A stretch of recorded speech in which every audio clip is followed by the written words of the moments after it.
في هذه اللقطة يبدو وكأن الدكتور أسامة الأزهري وزير الأوقاف يتشاجر مع فضيلة الإمام الأكبر الدكتور أحمد الطيب.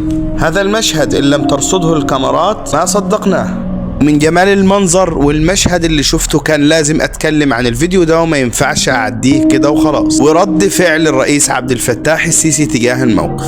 آخر مناسبة جمعت ما بين الرئيس عبد الفتاح السيسي وقيادات الدولة، وكان بحضور شيخ الأزهر الدكتور أحمد الطيب دكتور أسامة الأزهري، حصل بينهم موقف جعل القاعة ترتجف من التصفيق. قاعة فعليا كانت بتسقف، كل الحضور كان بيسقف من جمال المظهر اللي شافه. رد فعل الرئيس السيسي كان صادم، وكان بالنسبة له الموقف يحترم جدا جدا. لولا ان الكاميرات رصدت ده ما كناش توقعنا اللي حصل. تختلف او تتفق مع الدكتور أسامة الأزهري، ولكن بهذا المشهد لابد ان تحترمه. في ظل الإسفاف اللي احنا بنشوفه وتدني الأوضاع بالنسبة للعلماء، انتشار الإسفاف وسط الشباب والفنانين والمهرجانات، إلى أن ظهر المشهد ده كمية الجمال والاحترام بين العلماء وبعضهم البعض. نعم، هكذا يكون العلماء مع بعضهم. في هذا المشهد لما جه دور الدكتور أحمد الطيب عشان يلقي الكلمة بتاعته في المناسبة، دكتور أسامة الأزهري وزير الأوقاف بكل تواضع وانكسار إلى شيخه ومعلمه الدكتور أحمد الطيب يقف له وينحني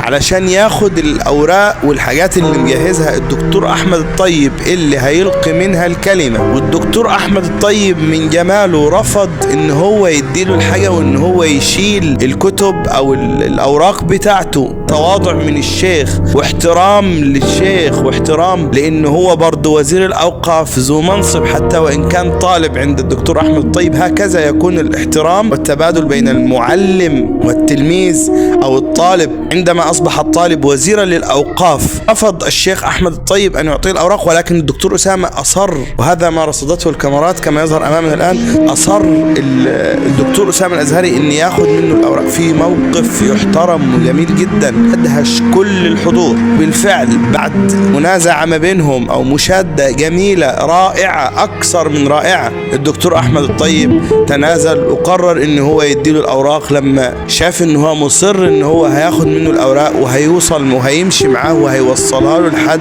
المكان اللي هيلقي عليه الكلمة. وبالفعل القاعة ارتجفت بالتسقيف لحد فعلا ما وصله، لحد ما رجع الدكتور أسامة الأزهري من على المنصة ورجع وسط الحضور، وكل الحضور متفاعل مع هذا المشهد الرائع والأكثر من رائع. حتى أن الرئيس عبد الفتاح السيسي كما يظهر في الفيديو ينظر إلى هذا المشهد منبهر ومنكشح ومبسوط من هذا الموقف الجميل. هكذا احترام العلماء، هكذا مكانة العلماء. والله إن لم نرى موقفا واحدا من الدكتور أسامة الأزهري فكفى هذا الموقف مع فضيلة الدكتور الشيخ أحمد الطيب شيخ الأمة، ولا أقول إلا شيخ الأمة. رضي الله عن الإمام أحمد وعن جميع أساتذتنا الأجلاء، جزاهم الله عنا خير الجزاء.